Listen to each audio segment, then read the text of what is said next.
Et à la une de la presse israélienne ce matin, l'ultimatum d'un député du parti Yamina à Naftali Bennett.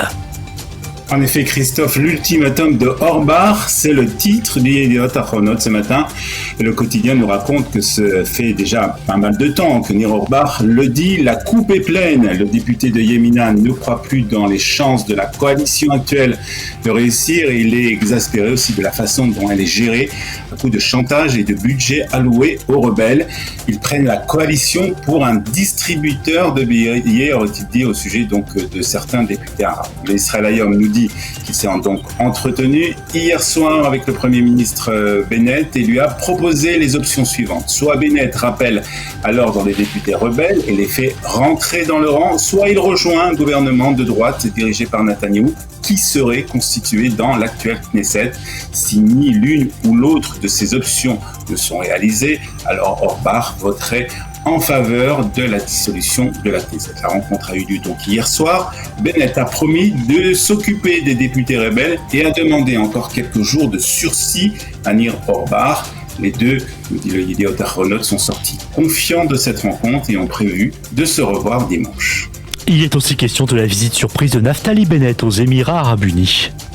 En effet, la visite a été gardée secrète jusqu'à ce que Naftali Bennett atterrisse dans la capitale des Émirats Arabes Unis. Il est venu rencontrer donc le nouveau président émirati, le Cheikh Mohammed Ben Zayed, qui a succédé officiellement à son demi-frère malade, le Khalifa Ben Zayed El Nayed, décédé il y a donc quelques semaines.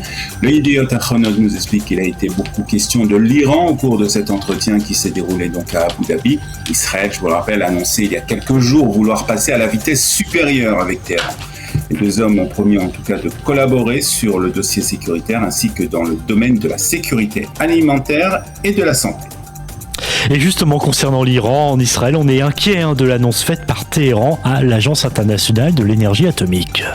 Oui, le Haaretz, comme le reste des quotidiens, en parle ce matin. La décision par l'Iran de déconnecter plus exactement certaines des caméras de surveillance pour protester contre le vote au Conseil des gouverneurs d'une résolution le rappelant formellement à l'ordre pour son manque de coopération.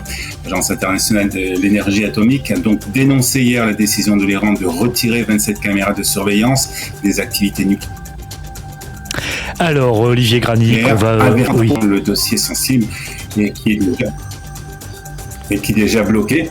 Cette mesure pose naturellement un sérieux défi à notre capacité à continuer à travailler là-bas. C'est ce qu'a déclaré le directeur général Raphaël Grossi lors d'une conférence de presse au siège de l'instance onusienne à Vienne.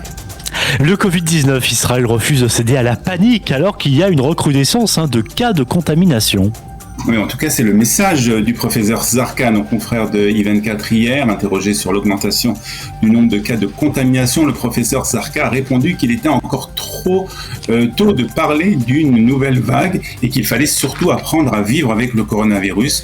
Concernant la possibilité d'imposer de nouvelles mesures aux Israéliens, le professeur Zarka a déclaré que ce n'était pas à l'ordre du jour. Il a par contre fait appel à la responsabilité de chacun. Dans cette revue de presse également, on parle ce matin d'une visite historique. Elle s'est déroulée hier au Vatican. Entre le directeur du Yad Vashem et le pape François, c'est la première fois en tout cas qu'un directeur du mémorial de la Shoah a rencontré le souverain pontife. Le Maariv nous explique que l'échange a principalement porté sur les actions conjointes du Yad Vashem et de l'Église catholique sur la mémoire, l'éducation et la documentation de la Shoah et aussi de la lutte contre l'antisémitisme et le racisme dans le monde. Le fait même que j'ai eu cette audience privée avec sa sainteté le pape François, une première pour le Yad Vashem, souligne l'importance que le chef de l'Église catholique accorde à la mémoire de la Shoah et à la lutte contre l'antisémitisme, a déclaré Dayan dans un communiqué repris par le Yediot Ahronot ce matin. On en parlait déjà ce matin, les Israéliens pourront se rendre au Qatar pour la Coupe du Monde de foot.